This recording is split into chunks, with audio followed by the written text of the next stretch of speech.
Merci.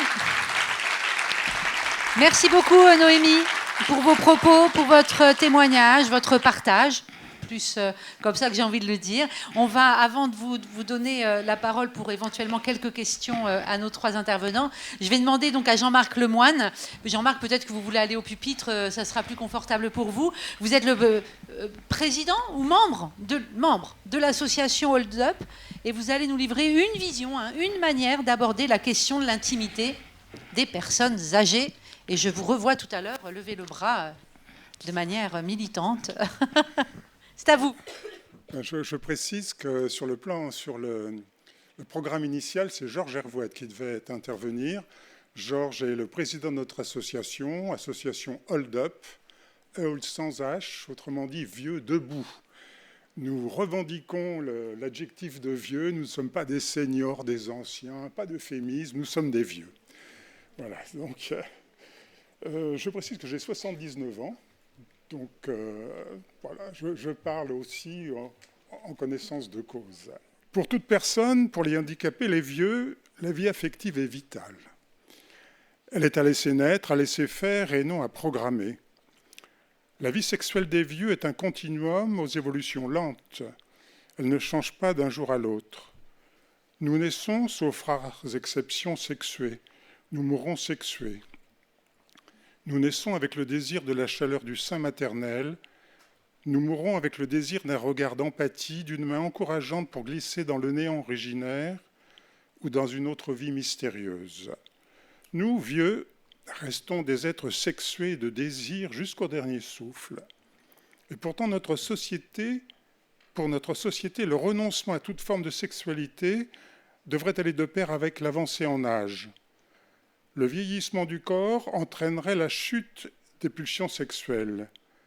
Les vieux qui osent discrètement donner un signe de désir sexuel ne semblent-ils pas obscènes ?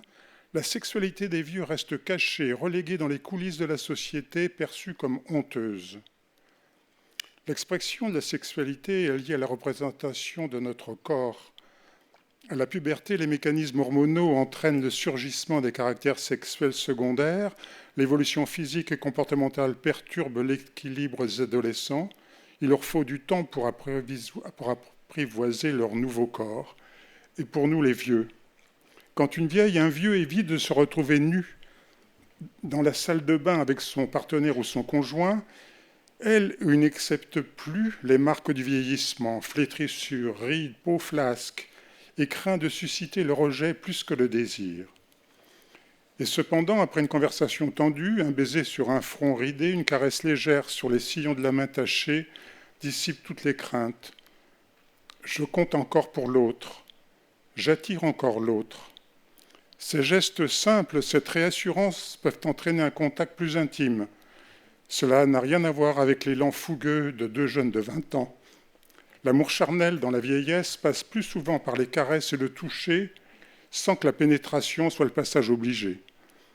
L'échange se fait avec lenteur, mais avec douceur. Se retrouver seulement côte à côte, goûter la chaleur du corps de l'autre, se suffit souvent. Les caresses lentes, délicates font découvrir d'autres registres de la sensualité. Peu exploitées dans les étreintes antérieures plus impétueuses. La vieillesse permet de découvrir le plaisir subtil d'un jeu tendre, mais ce passage de l'amour performance à l'amour tendresse ne se fait pas toujours sans douleur. Dans Au-delà de cette limite, votre ticket n'est plus valable, Romain Gary décrit l'angoisse, la perte de l'estime de soi de l'homme face à sa virilité en perte de vitesse. Le veuvage, le deuil d'amis très proches peut entraîner chez la personne âgée une tendance à se claquemurer, à se réfugier dans la solitude. Elle ne sait plus si elle compte pour d'autres, pour la société, si elle est reconnue, désirable. Une période plus ou moins longue de langueur peut s'installer jusqu'au jour où un heureux hasard permet de croiser une personne qui, par un regard, une parole, un geste affectueux, manifeste un intérêt, une attirance. La tristesse s'estompe, alors elle fait place à un espoir d'une nouvelle relation sociale, d'un nouveau lien affectif, amoureux, qu'il soit hétéro ou homo. Comment la famille, les enfants vivent le développement d'une nouvelle relation amoureuse de leurs parents ? Dans un premier temps, ils observent avec surprise les changements, Cette attention nouvelle aux vêtements, l'apparence physique, les visibles efforts pour se redresser, marcher plus allègrement, ce regain de jeunesse les rassure, ils se sentent libérés d'une certaine surveillance, ils peuvent souffler. Mais en même temps, ce comportement enjoué, cette envie de bouger, de renouveler le cadre de vie, de voyager est déstabilisant. Ils ont l'impression de retrouver le comportement d'adolescents amoureux. Une attention délicate, un geste tendre, un baiser sur les lèvres provoque un recul, un rejet, par fidélité à celui ou celle disparue. Pour nos enfants, le vieillissement du corps entraînerait de facto un dépérissement des pulsions. Donner même discrètement un signe de désir sexuel est inconvenant. Enfin, quel rôle joue la crainte non reconnue que cet enjouement entraîne des conséquences néfastes sur l'héritage ? Et si la personne, par choix ou par contrainte, vit seule, la sexualité perdure, quel que soit l'âge, le genre, la situation, l'éducation. Elle peut s'exprimer sous différentes pratiques, fantasmes, masturbation. Si la solitude est acceptée, heureuse et que les pulsions restent enfouies, une personne âgée peut trouver son plaisir en soignant son apparence physique pour être toujours aimable. N'est-ce pas les prémices d'une sexualité sublimée ? Nos comportements sont complexes. Quand une personne âgée rentre en EHPAD, elle quitte son logement, son mobilier chargé de souvenirs, perd la gestion de son quotidien et son environnement social. Dans cette collectivité impersonnelle, ouverte au regard des autres, elle éprouve le sentiment de ne plus être un sujet, mais un objet de divers soins donnés, certes avec compétence et efficacité. Or, elle attend aussi la construction d'une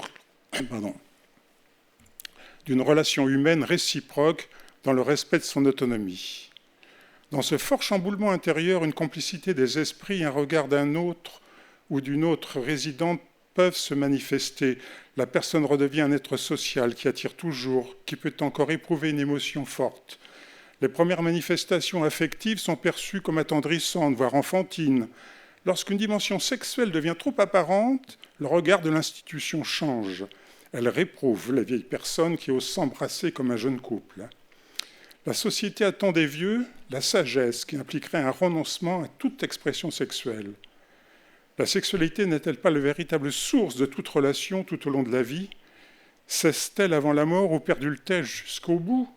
Son ennemi est-il la succession des limitations physiques ou plutôt le regard des autres et en conséquence le sien sur son propre corps ? La vie sociale, affective, suppose une intimité. Or, dans les EHPAD, les espaces sont presque toujours collectifs, meublés de fauteuils souvent si lourds et larges qu'il est difficile de toucher la personne assise à côté. Chaque résident a-t-il la possibilité de fermer sa chambre à clé ? Est-il normal que les EHPAD n'offrent aucun lit double médicalisé permettant aux couples de dormir ensemble ? L'intimité n'y est pour le moins pas favorisée. La fin de mon propos, c'est Georges. Donc il parle cette fois à la première personne, je. Donc j'ai demandé si je pouvais le lire ou faire l'impasse. Il m'a dit, tu fais comme tu le sens. Donc je le sens bien, donc je vais lire. Donc Georges vit en couple et a 83 ans. Pour finir, je poserai une question de vieux directement concerné. Mon désir, en accord avec ma femme d'avoir une vie sexuelle active, exprime notre volonté de continuer à vivre pleinement, alors que la société pense qu'à notre âge, nous sommes entrés officiellement dans le 4e âge, nous devrions nous préparer à partir en renonçant à un joyeux échange physique amoureux, en nous désexualisant. Des vieux encore gourmands de la vie et peu désirés de se tourner vers la porte de sortie qui les attend inéluctablement. Sont-ils bien raisonnables aux yeux des plus jeunes ? Un grand merci à vous. Merci Jean-Marc Lemoine pour cette lecture de ce texte. Et puis alors à titre personnel, merci d'avoir cité ce magnifique livre de Romain Gary que je conseille à ceux qui ne l'ont pas lu, qui est vraiment un petit bijou. Alors nous avons... en fait, je ne regarde pas mes messages sur mon téléphone, j'ai l'habitude de le dire, c'est l'heure. Parce que j'ai un timing. Nous avons un timing et nous avons du temps pour prendre quelques questions. Évidemment, on reviendra dans l'après-midi, dès après la pause, sur nos tables rondes qui seront vraiment sur du question-réponse. On reviendra précisément sur tout un tas de sujets que vous avez tous les trois trois abordés. Je ne vais pas tous les noter, mais le consentement, l'accompagnement, l'assistance sexuelle, la liberté de la rencontre, et y compris des questions très pratico-pratiques, le lit double, toutes ces choses-là. Nous en reparlerons largement. Pour autant, peut-être avez-vous envie de vous adresser à nos trois premiers invités qui ont donc posé, par leur témoignage et leur partage, des idées un peu force, comme l'on dit.